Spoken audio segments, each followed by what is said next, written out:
ওম শান্তি। আজিৰ তাৰিখ 14 মে' 2024 বৰ্ষ। প্ৰাতঃ মুৰলী বাপদাদা মধুবন। আজিৰ পিতাৰ অমৃতবাণী হৈছে, মৰমৰ সন্তানসকল, আত্মা অভিমানী হোৱা, মই আত্মা, শৰীৰ নহয়। এইটো হৈছে প্ৰথম পাঠ। এইটোৱে পাঠ সকলোকে ভালদৰে পঢ়োৱা। আৰু আজিৰ প্ৰশ্ন, জ্ঞান শুনোৱাৰ পদ্ধতি কি? কোনটো বিধিৰে জ্ঞান শুনাব লাগে? পিতাই উত্তৰত কৈছে, জ্ঞানৰ কথাবোৰ বৰ আনন্দেৰে শুনোৱা, বাধ্যত পৰি নহয়। তোমালোকে পৰস্পৰ বহি জ্ঞানৰ চৰ্চা কৰা, জ্ঞানৰ মনন চিন্তন কৰা আৰু তাৰ পাছত আন কাৰোবাক শুনোৱা। নিজক আত্মা বুলি বুজি আত্মাক শুনালে শুনোতাজনো আনন্দিত হ'ব। ওম শান্তি। পিতাই কয়, আত্মা অভিমানী বা দেহী অভিমানী হৈ বহা, কিয়নো আত্মাতেই ভাল বা বেয়া সংস্কাৰ ধাৰণ হয়। সকলোৰে প্ৰভাৱ আত্মাৰ ওপৰত পৰে।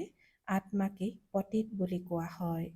পতিত আত্মা বুলি কোৱা হয় যেতিয়া নিশ্চয় জীৱ আত্মাই হ'ব। আত্মা শৰীৰৰ লগতে থাকিব। সৰ্বপ্ৰথমে কোৱা হয় যে আত্মা হৈ বহা, নিজক শৰীৰ নহয় আত্মা বুলি বুজি বহা। আত্মাইহে এই ইন্দ্ৰিয়বোৰক পৰিচালনা কৰে। বাৰে বাৰে নিজক আত্মা বুলি বুজিলে পৰমাত্মা স্মৃতিলৈ আহিব। যদি দেহ স্মৃতিলৈ আহে তেন্তে দেহৰ পিতা স্মৃতিলৈ আহিব।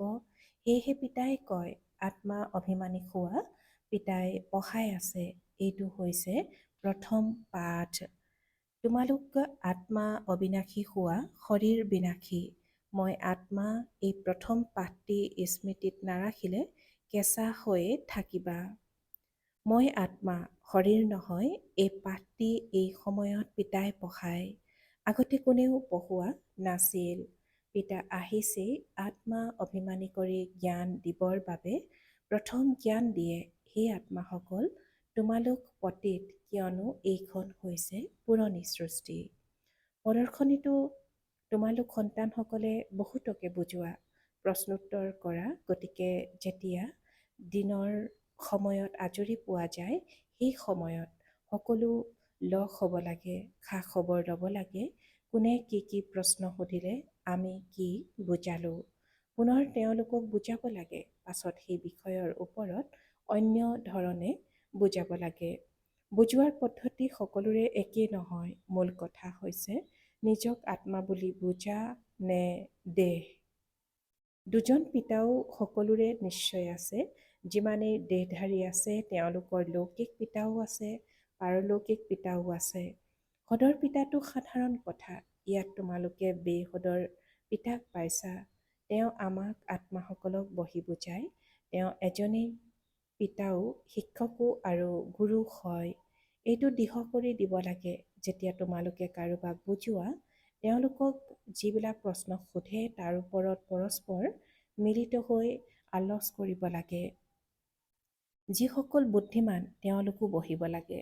তোমালোকে দিনৰ সময়ত পোৱা, এনেকুৱা নহয় যে ভোজন কৰাৰ পাছত টোপনিৰ নিচা আহি যায়। যিয়ে অধিক ভোজন কৰে তেওঁৰ নিদ্ৰাৰ আলস্য আহে। দিনত ক্লাছ কৰিব লাগে। অমুকে এইটো কথা সুধিলে, মই এনেকৈ উত্তৰ দিলোঁ। প্ৰশ্নটো ভিন্ন ভিন্ন সুধিব, তাৰ উত্তৰো সত্য হ'ব লাগে। চাব লাগে তেওঁক আকৰ্ষণ কৰিব পৰা গ'লনে, সন্তুষ্ট হ'লনে, নহ'লে আকৌ শুধৰণি কৰিব লাগে। যিসকল বুদ্ধিমান তেওঁলোকো বহিব লাগে। এনেকুৱা নহয় যে ভোজন কৰিলা, সেয়েহে সোনকালে টোপনি আহিল। দেৱতাসকলে ভোজন বহুত কমকৈ কৰে, কিয়নো আনন্দিত হৈ থাকে। সেইকাৰণে কোৱা হয়, আনন্দৰ দৰে কোনো পথ্য নাই। তোমালোক সন্তানসকল অপাৰ আনন্দিত হৈ থকা উচিত। ব্ৰাহ্মণ হোৱাত আনন্দ বহুত থাকে। ব্ৰাহ্মণ তেতিয়াহে হয় যেতিয়া আনন্দিত হয়। দেৱতাসকল আনন্দিত হৈ থাকে, কিয়নো তেওঁলোকৰ ধন মহল আদি সকলো আছে। গতিকে তেওঁলোকৰ বাবে আনন্দই যথেষ্ট। আনন্দত ভোজনো বহুত কমকৈ কৰে, অলপহে খাব, এয়াও এক নিয়ম। অধিক ভোজন কৰাসকল বেছি টোপনি আহিব। পিতাই কৈছে যে অধিক ভোজন কৰাসকলৰ বেছি টোপনি আহিব। যাৰ টোপনি নিচা থাকিব তেওঁ কাকো বুজাব নোৱাৰিব, যেন বাধ্যত পৰিহে বুজাব। এই জ্ঞানৰ কথাটো বহুত আনন্দেৰে শুনিব আৰু শুনাব লাগে, বুজাবলৈও সহজ হ'ব। মূল কথা হৈছে পিতাৰ পৰিচয় দিয়া। ব্ৰহ্মাকটো কোনেও নাজানে। প্ৰজাপিতা ব্ৰহ্মা আছে, অনেক প্ৰজা আছে। এওঁ প্ৰজাপিতা ব্ৰহ্মা কেনেকৈ হ'ব, ইয়াৰ ওপৰত বহুত ভালদৰে বুজাব লাগে। পিতাই বুজাইছে এওঁৰ বহুত জন্মৰ একেবাৰে অন্তিম জন্মৰ অন্তত বানপ্ৰস্থ অৱস্থাত মই প্ৰৱেশ কৰোঁ। নহ'লে ৰথ ক'ৰ পৰা পাব? ৰথৰ গায়নী আছে শিৱ বাবাৰ কাৰণে। ৰথত কেনেকৈ আহে তাক লৈ বিভ্ৰান্ত হয়। ৰথটো নিশ্চয় লাগে, শ্ৰীকৃষ্ণটো হ'ব নোৱাৰে। তেন্তে নিশ্চয় ব্ৰহ্মাৰ দ্বাৰা বুজাব, ওপৰৰ পৰাটো নুশুনাব। ব্ৰহ্মা ক'ৰ পৰা আহিল? পিতাই শুনাইছে, মই এওঁৰ শৰীৰত প্ৰৱেশ কৰোঁ। যিজনে পূৰা ৮৪ জন্ম লৈছে, এওঁ নিজে নাজানে, মই শুনাওঁ। শ্ৰীকৃষ্ণকতো ৰথৰ দৰকাৰেই নাই। শ্ৰীকৃষ্ণ বুলি ক'লেতো আকৌ ভাগীৰথ নোহোৱা হৈ যাব। শ্ৰীকৃষ্ণক ভাগীৰথ বুলি কোৱা নহয়, তেওঁৰতো প্ৰথম জন্ম হৈছে ৰাজকুমাৰৰ। তেন্তে সন্তানসকল ভিতৰি বিচাৰ সাগৰ মন্থন কৰিব লাগে। পিতাজী কৈছে যে তেন্তে সন্তানসকলে ভিতৰি বিচাৰ সাগৰ মন্থন কৰিব লাগে। এইটোতো সন্তানসকলে জানে, সেই কথাবোৰতো নহয় যিবোৰ শাস্ত্ৰবোৰত লিখি দিছে। বাকী এইটোতো ঠিক যে বিচাৰ সাগৰ মন্থন কৰা কলহ লক্ষ্মীক দিছে।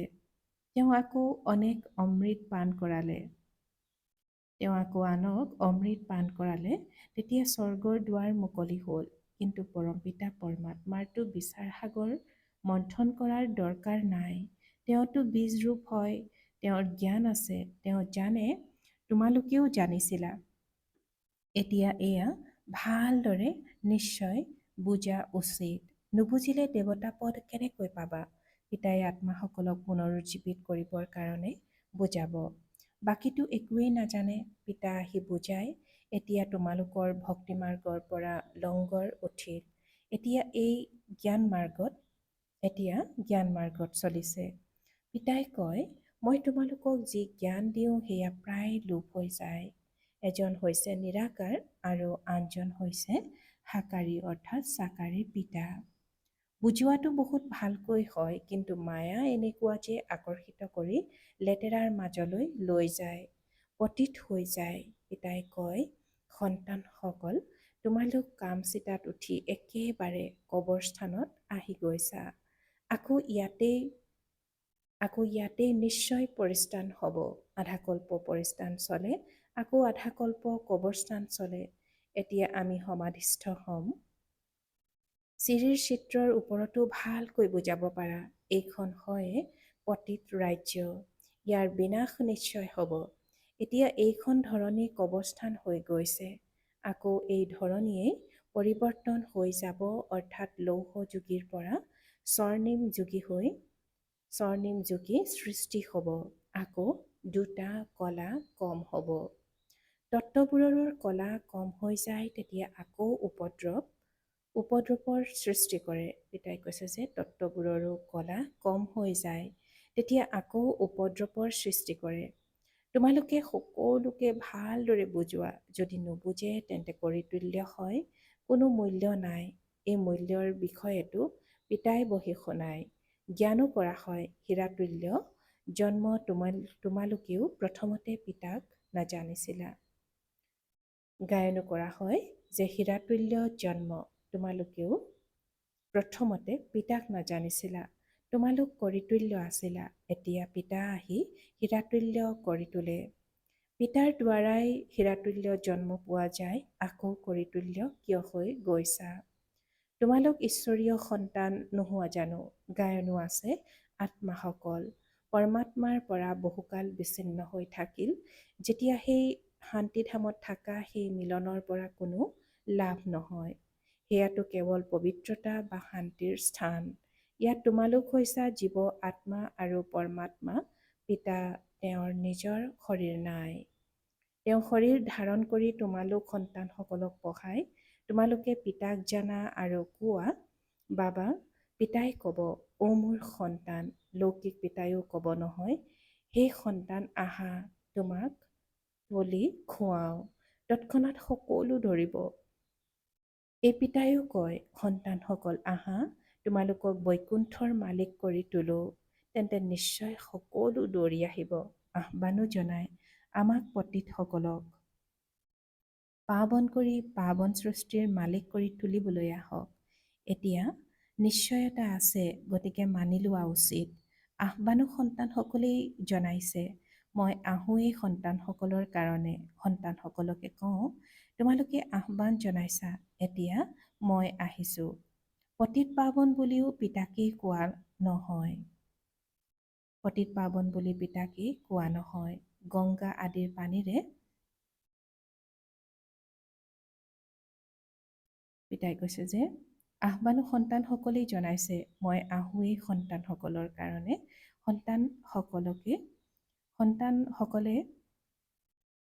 সন্তানসকলকে কওঁ, তোমালোকে আহ্বান জনাইছা। পিতাই কৈছে যে সন্তানসকলকে কওঁ যে তোমালোকে আহ্বান জনাইছা, এতিয়া মই আহিছোঁ। পতিত পাৱন বুলি পিতাকেই কোৱা হয়। গংগা আদিৰ পানীৰে তোমালোক পাৱন হ'ব নোৱাৰা। আধাকল্প তোমালোক ভুল পথে চলিলা। ভগৱানক বিচৰা, কিন্তু কোনেও বুজি নাপায়। পিতাই কয়, সেই সন্তানসকল, গতিকে সন্তানসকলৰো সেইটো উল্লাসেৰে উচ্চাৰিত হোৱা উচিত। সেই বাবা, কিন্তু ইমান উল্লাসেৰে উচ্চাৰিত নহয়। পিতাই কৈছে যে কিন্তু ইমান উচ্চাসেৰে অৰ্থাৎ উল্লাসেৰে উচ্চাৰিত নহয়। ইয়াক দেহ অভিমান বুলি কোৱা হয়, দেহী অভিমানী নহয়। তোমালোক এতিয়া পিতাৰ সন্মুখত বহি আছা। বেহদৰ পিতাক স্মৰণ কৰিলে বেহদৰ বাদশ্বাহীও নিশ্চয় স্মৃতিলৈ আহিব। এনেহেন পিতাক কিমান মৰমেৰে সঁহাৰি জনাব লাগে। তোমালোকে আহ্বান জনোৱাৰ কাৰণে পিতা আহিছে। ড্ৰামা অনুসৰি 1 মিনিটৰো হিনদেৰি হ'ব নোৱাৰে। সকলোৱে কয়, হে ঈশ্বৰ পিতা, ৰহম কৰক, মুক্তি দিয়ক। আমি সকলো ৰাৱণৰ শিকলিত বান্ধ খাই আছোঁ। আপুনি আমাৰ মাৰ্গদৰ্শক হওক। গতিকে পিতা মাৰ্গদৰ্শকো হয়। সকলোৱে তেওঁক মিনতি কৰে, হে মুক্তিদাতা, হে মাৰ্গদৰ্শক, আহি আমাৰ মাৰ্গদৰ্শক হওক। আমাকো লগত লৈ যাওক। এতিয়া তোমালোক সংগমত আছা। পিতাই সত্যযুগ স্থাপনা কৰি আছে। এতিয়া হৈছে কলিযুগ। কোটি কোটি মনুষ্য আছে। সত্যযুগতো অতি কম সংখ্যক দেৱী দেৱতা আছিল। তেন্তে নিশ্চয় বিনাশ হৈছিল। সেয়াও সন্মুখত বিৰাজমান, যাৰ বাবে গায়ন আছে, বিজ্ঞানৰ অহংকাৰী বুদ্ধিৰে কিমান উদ্ভাৱন কৰি থাকে। সেয়া হ'ল যাদৱ সম্প্ৰদায়। আকৌ ইতিহাস পুনৰাবৃত্তি হ'ব। এতিয়াতো সত্যযুগৰ ইতিহাস পুনৰাবৃত্তি হ'ব। তোমালোকে বুজি পোৱা, আমি নতুন সৃষ্টিত উচ্চ পদ পাবৰ কাৰণে পুৰুষাৰ্থ কৰি আছোঁ। পবিত্ৰ নিশ্চয় হ'ব লাগে। তোমালোকে বুজোৱা যে এই পতিত সৃষ্টিৰ নিশ্চয় বিনাশ হ'ব। তোমালোকৰ সন্তান আদিতো জীয়াই নাথাকিব, কোনো উত্তৰাধিকাৰীও নাথাকিব, নতুবা বিবাহ আদি কৰিব। বহুত গ'ল, বাকী অলপ আছে। অলপ সময় আছে, তাৰো হিচাপ আছে। আগতে এনেকৈ কোৱা নকৈছিল। এতিয়া অলপ সময় আছে। প্ৰথমৰ যিসকলে শৰীৰ ত্যাগ কৰি গৈছে, সেইসকলে পুৰুষাৰ্থৰ ক্ৰম অনুসৰি জন্ম লৈছে। কোনোবা ইয়ালৈ আহিছেও চাগৈ। দেখিবলৈ পোৱা যায় যেন ইয়াৰ পৰা বিচ্ছিন্ন হোৱা। তেওঁলোকৰ জ্ঞান অবিহনে মজা নালাগিব। মাক দেউতাককো কয়, মইতো তালৈ যাম। এয়াতো সহজেই বুজিবলগীয়া কথা। বিনাশ নিশ্চয় হ'বই। যুদ্ধৰ প্ৰস্তুতিও দেখি আছা। পিতাই কৈছে যে যুদ্ধৰ প্ৰস্তুতিও দেখি আছা। তেওঁলোকৰ আধা খৰচটো যুদ্ধৰ সা সামগ্ৰীতে লাগি যায়। কেনেকৈ এৰোপ্লেন আদি সাজে, কয় ঘৰত বহি থাকোঁতেই সকলো নাশ হৈ যাব। এনেকুৱা সামগ্ৰী তৈয়াৰ কৰি থাকে, কিয়নো হস্পিতাল আদিতো নাথাকিব। ড্ৰামাত এয়াও যেন পিতাৰ ইংগিত পায়, সেয়াও ড্ৰামাত নিৰ্ধাৰিত হৈ আছে। ভাবে এনেকুৱা যাতে নহয় যে বেমাৰত পৰিব লগা হয়। মৰিবতো সকলোৱে নিশ্চয় লাগিব। ৰাম গ'ল, ৰাৱণ গ'ল। যিসকলে যুগযুক্ত হৈ থাকি আয়ুস বঢ়াব তেওঁলোকৰ আয়ুস নিশ্চয় বাঢ়িব। আনন্দেৰে শৰীৰ এৰি দিব। যেনেকৈ দৃষ্টান্ত দিয়ে ব্ৰহ্মজ্ঞানী, তেওঁলোকেও ব্ৰহ্মত যাবৰ কাৰণে আনন্দত শৰীৰ এৰে। কিন্তু ব্ৰহ্মলৈ কোনো নাযায় আৰু পাপ খণ্ডনো নহয়। পুনৰ্জন্ম তথাপিও ইয়াতেই লয়। পাপ খণ্ডন কৰাৰ উপায় পিতাই শুনায় যে মাম একম, অৰ্থাৎ কেৱল মোক স্মৰণ কৰা, আন কাকো স্মৰণ কৰিব নালাগে। লক্ষ্মীনাৰায়ণকো স্মৰণ কৰিব নালাগে। তোমালোকে জানা যে এই পুৰুষাৰ্থৰ দ্বাৰা আমি এই পদ পাই আছোঁ। স্বৰ্গ স্থাপনা হৈ আছে। আমি এই পদ পাবৰ কাৰণে পুৰুষাৰ্থৰ ক্ৰম অনুসৰি পঢ়ি আছোঁ।